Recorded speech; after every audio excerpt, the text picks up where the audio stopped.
terkait dengan serapan IBA sejauh ini Pak, seperti apa nih Pak untuk dunia entrepreneur gitu, dunia kerja atau usaha seperti itu Pak, sejauh ini seperti apa? Nah, memang selama ini kan visinya kan tidak begitu tidak begitu tajam.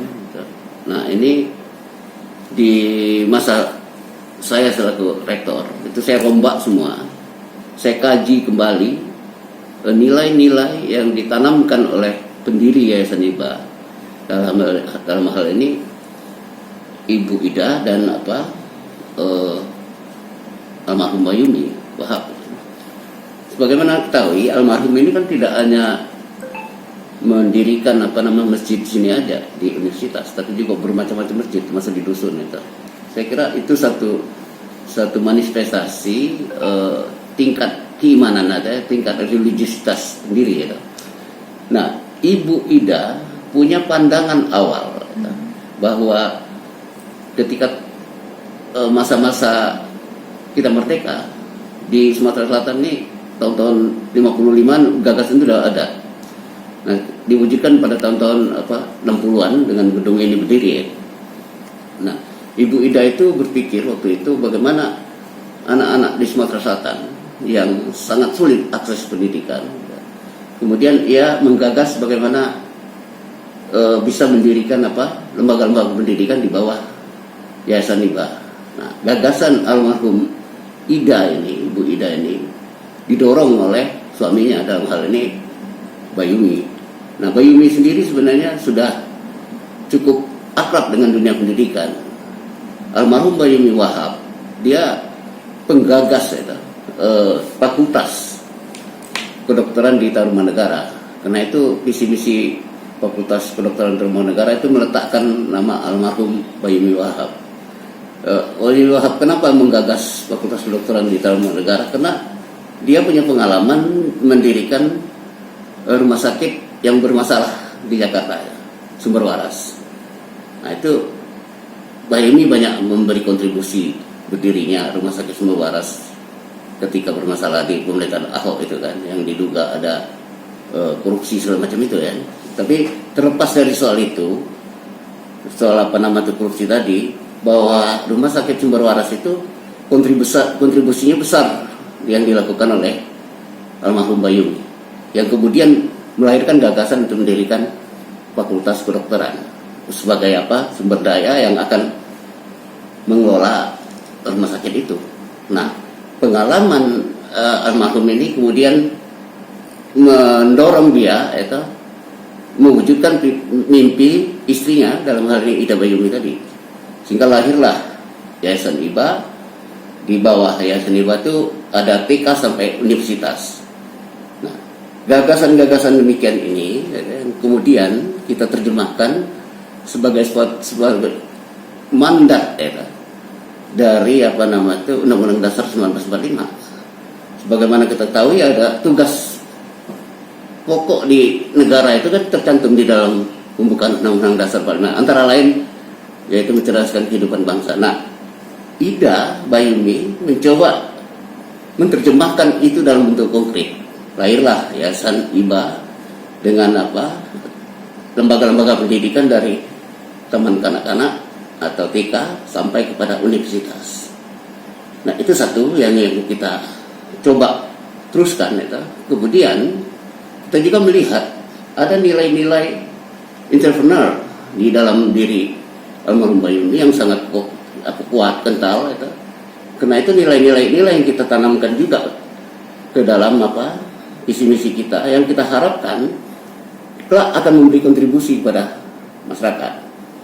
Jadi kalau umpamanya tadi pertanyaannya apakah Universitas IBA sudah memberi kontribusi dalam konteks entrepreneur, ada yang alumni kita melakukan entrepreneur ya. Beberapa yang saya temui ada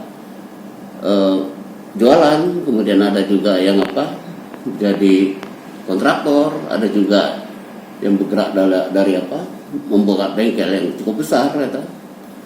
Tetapi itu atas inisiatif mereka kan, mungkin didesak oleh situasi ya. Tetapi kali ini kita letakkan bagaimana nilai-nilai entrepreneur itu menjadi perilaku ya, mahasiswa ketika lulus dia bisa berkontribusi pada pembangunan di Sumatera Selatan paling tidak, dan kita harapkan pembangunan di Indonesia. Nah, nilai-nilai entrepreneur itulah yang kita harapkan itu menjadi yang berbeda dengan apa lulus-lulus lain. Selain itu kita harapkan juga moralitas ya, dalam hal ini berakhlak yang mulia, yang turunan dari visi tentang religius. Jadi kita akan berpijak pada ajaran-ajaran Islam dalam hal ini gitu, sebagaimana agama yang dianut oleh para pendiri gitu. Nah, nilai-nilai Islam inilah yang kemudian kita terjemahkan ke dalam bentuk bagaimana melahirkan sarjana yang entrepreneur sekaligus dia memiliki wawasan kebangsaan religius dan memiliki akhlak yang mulia. Kira-kira itu tujuan akhir dari produk pendidikan yang akan kita garap ke depan gitu. Kira-kira apakah IBA juga memiliki target untuk melahirkan hafiz dan hafizah dari kampus kita? Untuk melahirkan hafiz dan hafizah, Pak? Ya, kita harapkan itu nanti sarjana-sarjana kita paling tidak dia bisa baca Al-Quran. Itu satu. Kedua, kita harapkan dia memang hafal Al-Quran nanti. Jadi nanti ada standar-standarnya kelulusan itu, mereka lulus dengan sarjana itu, yang juga memiliki basis entrepreneur, tapi juga punya basis pengetahuan Al-Quran, misal sekian juz. Nanti ada semacam catatan-catatan semua nanti diolah di dalam satuan kredit kegiatan mahasiswa SKKM. Kita punya model itu kan nantinya. Jadi itu gebrakan Bapak ya, karena sebelumnya belum ada seperti itu. Ya, selama ini belum ada. Dan jadi kita kembalikan lagi ya, semangat itu ke depan. Kita berharap ke depan. Jadi kita sambut juga keinginan dari menteri ya, bagaimana sarjana itu tak hanya sibuk mencari kerja, tapi bagaimana dia membuka ruang-ruang kerja gitu. Nah, dengan spirit pantang menyerah, dengan spirit kemandirian gitu, atau berdikari yang akan kita tanamkan nanti, itu dia bisa bertarung di dalam atau berkompetisi di dalam dunia kerja dengan seperangkat pengetahuan yang dia miliki, dengan dasar agama yang kuat, juga dengan visi kebangsaan religius tadi. Dia juga mencintai bangsa ini, juga mencintai agama. Kira-kira begitu ke depan. Mahasiswa Universitas IBA itu hafal Al-Quran. Kita ingin hal-hal yang prinsip, seperti misal orang tuanya meninggal, dia yang harus menyolatkan orang tuanya. Oh, itu yang dibentuk ya, Pak. Ya. Bahkan sampai sedetail itu. Ya, karena kenapa? Itu hubungan yang tidak di Al-Quran dia diajarkan kalau bisa anaknya yang menyolatkan orang tuanya yang meninggal. Nah, kita ingin begitu. Nah, jadi selain dia jadi sarjana yang punya visi keilmuan, yang juga cinta akan bangsa dan agama, tapi perilaku juga cinta pada orang tua yang diwujudkan dalam menyolatkan orang tua ketika orang tuanya meninggal. Jadi akan ada disokong dengan mata pelajaran khusus itu ya, Pak? Khusus, nah itu di rumah tapis nanti, di asrama tapis nanti. Asrama tapis sendiri di mana letaknya? Di sini, Pak? Rencananya di situ rencananya. Oh, di dalam lingkup kampus IBA ini ya, tapi Pak? asrama itu mungkin kita bangun di tahun 2021 gitu. Oke. Pak, Bapak sebagai rektor baru dari Universitas IBA ya, Pak ya, itu pelantikannya kapan nih, Pak? Itu tanggal 4. Sebelumnya menggantikan? Nah, Sebelumnya menggantikan siapa, Pak? Dulu rektor perempuan, kalau dulu rektor Ibu Karlin. Oke. Sebagai rektor baru nih, Pak, adakah visi dan misi yang ingin Bapak wujudkan untuk lebih memajukan Universitas IBA sendiri, Pak? Ya, justru melakukan perubahan secara fundamental ya, dari visi yang lama. Visi yang baru ini kita merujuk pada pemikiran dan jejak dari pendiri Yayasan IBA, almarhum Bayumi Wahab dan istrinya Ibu Ida. Di situ kita lihat bahwa Bayumi itu kan pelaku bisnis ya. Maka ke depan kita meletakkan visi kita menjadi entrepreneur, menjadi sebuah ciri khas Universitas IBA. Kemudian pandangan hidup almarhum Bayumi itu kita lihat juga kental dengan apa, kebangsaan religius, termasuk istrinya itu. Nah, kebangsaan religius ini kita menjadi apa, kita letakkan juga ke dalam visi misi Universitas Hiba. Jadi semacam satu falsafah dari Universitas Hiba. Nah, dengan demikian, jadi visi Universitas Hiba itu menjadi universitas unggul, berjiwa wira swasta dan berlandaskan nilai-nilai kebangsaan religius. Nah, kemudian ini dikonkretkan ke dalam bentuk kerja-kerja kan. Antara lain nanti kita mungkin 2 tahun ke depan atau 1 tahun ke depan kita akan mewujudkan asrama tahfiz mahasiswa Universitas Hiba. Itu sebagai turunan dari religiusitas itu kan. Jadi pemikiran religius. Jadi nanti ada selain apa nama itu termasuk di dalam kurikulum pendidikan agama, juga kita integrasikan antara kegiatan mahasiswa di rumah tahfiz, di asrama tahfiz Universitas Hiba dengan masjid dan dengan kegiatan kampus. Jadi ingin kita letakkan nilai bagaimana sarjana ke depan itu selain dia punya jiwa entrepreneur, juga dia memiliki wawasan kebangsaan religius dengan harapan moral atau akhlaknya itu didasari oleh religiusitas itu. Jadi akhlak yang mulia kalau dalam konsep Islam. Nah, dari situ juga kita akan wujudkan juga nanti ke depan ada pekan pasar mahasiswa.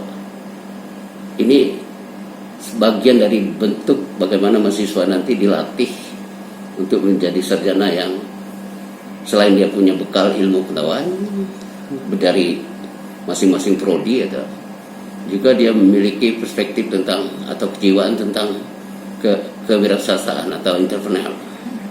Nah, itu yang kita ubah secara radikal di dalam bentuk visi misi kita ke depan. Jadi program-program ke depan selain meletakkan ciri-ciri seperti itu, juga dikaitkan dengan kebijakan kementerian seperti kampus Merdeka Belajar itu. Nah, di dalam kampus Merdeka Belajar atau Merdeka Belajar Kampus Merdeka itu ada 8 area yang diharapkan mahasiswa 2 semester itu berada di luar, baik di perguruan tinggi lain maupun dengan dunia industri dengan dunia usaha. Nah, di sini kita akan menjalin hubungan dengan lembaga-lembaga pendidikan, perguruan tinggi, juga menjalin hubungan dengan pemerintah dan dunia industri dan dunia usaha. Di sisi lain juga kita menjalin hubungan dengan NGO yang cukup kuat ya. NGO itu LSM kalau bahasa kita kan, non-government organization. Nah, karena di dalam model pembelajaran kementerian itu antara lain ada mewujudkan hal-hal yang bersifat kemanusiaan, dan itu lebih banyak dilakukan oleh teman-teman di NGO. Sedangkan dengan pemerintah itu lebih banyak berkaitan dengan misal magang di desa, mahasiswa nanti akan magang selama 6 bulan, bisa juga setahun di desa, terutama ditekannya di desa. Nah, di sini mahasiswa melakukan ikut serta melakukan pembangunan di desa, termasuk di dunia industri.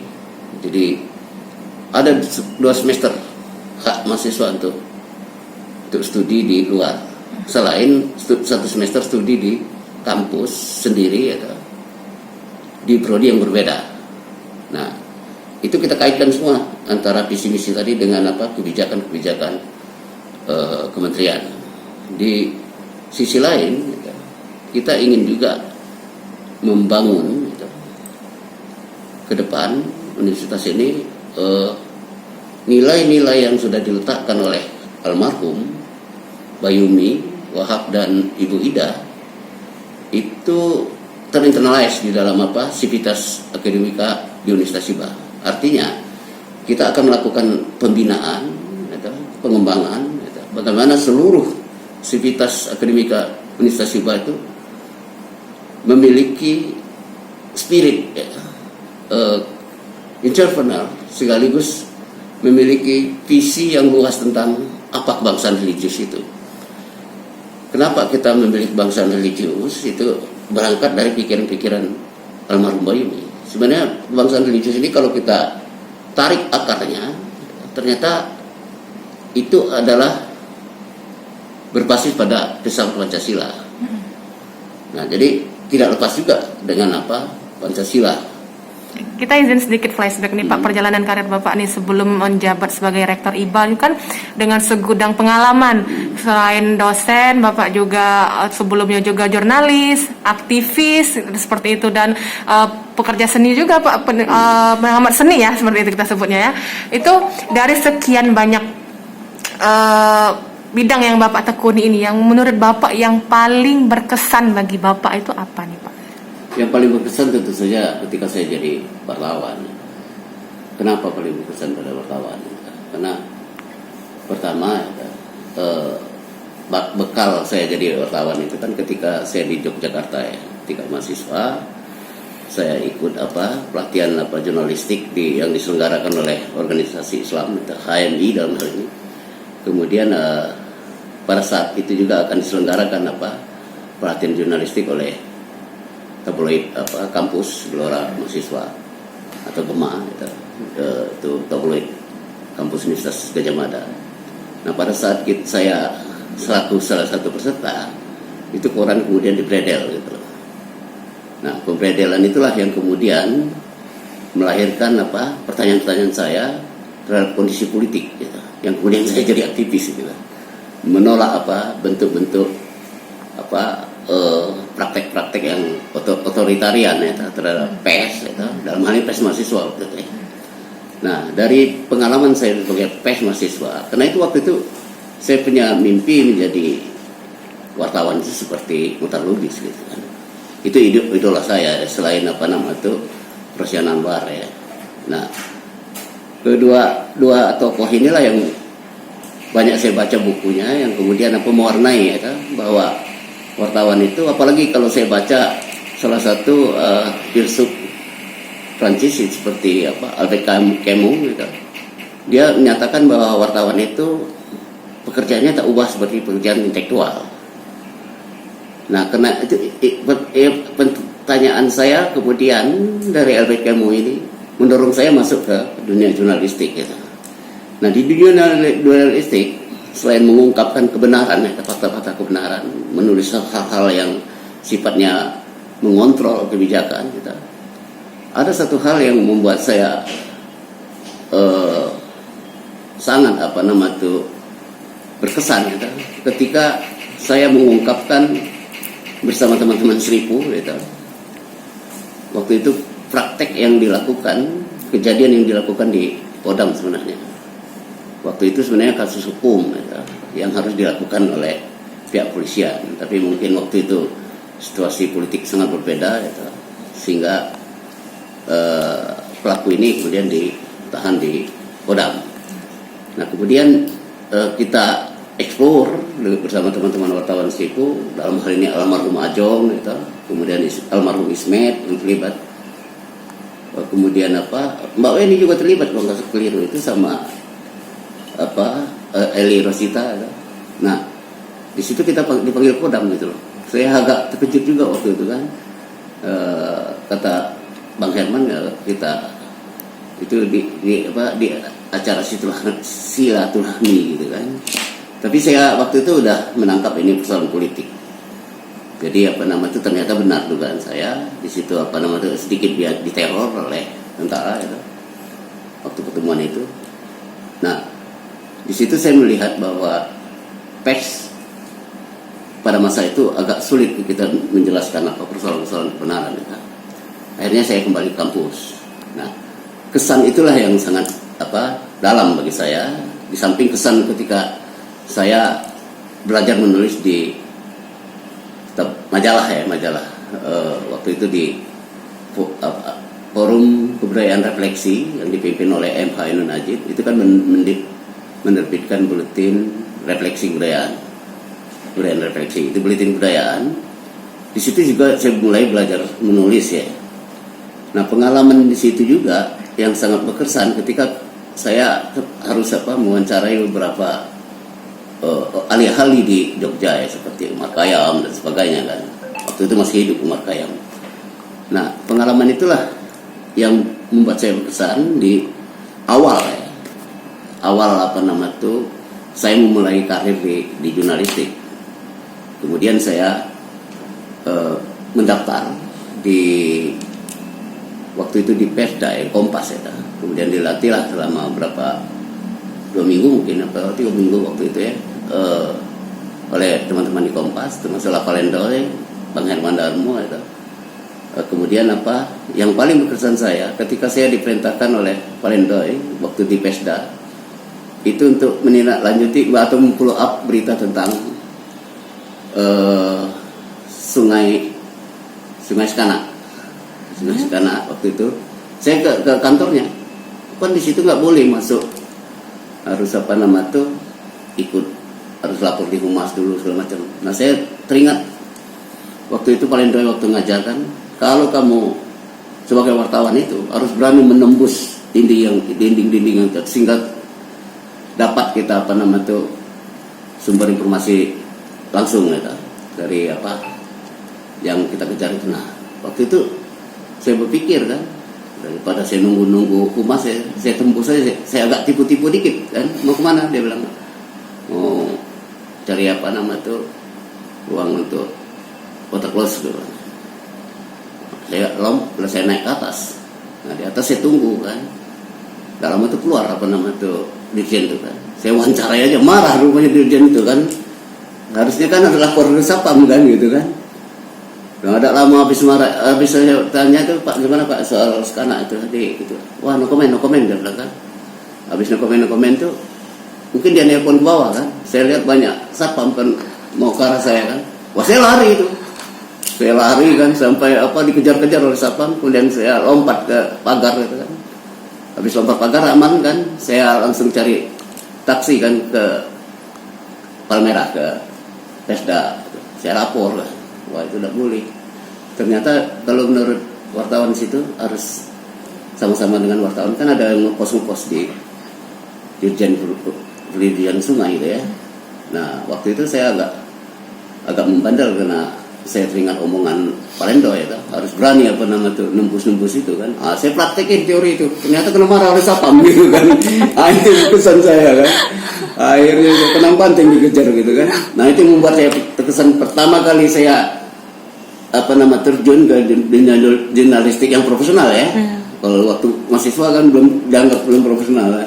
Waktu profesional yang saya cobakan teori itu dan dimarahi oleh Sapam, dikejar-kejar oleh Sapam. Nah, itu kesan yang sangat menarik bagi saya kan. Tidak akan terlupa ya Pak. Gak akan terlupa gitu kan. Dan omongan Valendoy yang gak akan almarhum Valendoy itu, dia bilang wartawan itu harus berani menembus rintangan-rintangan itu kan. Nah, saya anggap itu rintangan kan. Waktu itu kan saya terobos saja kan. Rupanya nggak boleh gitu. Itu harus lapor dengan humas kan. Kira-kira itu yang membuat saya nggak bisa lupa dengan almarhum Bung Palen itu, dengan teori yang harus menembus sumber itu kan. Jangan lupa subscribe, share, komen, dan like ya.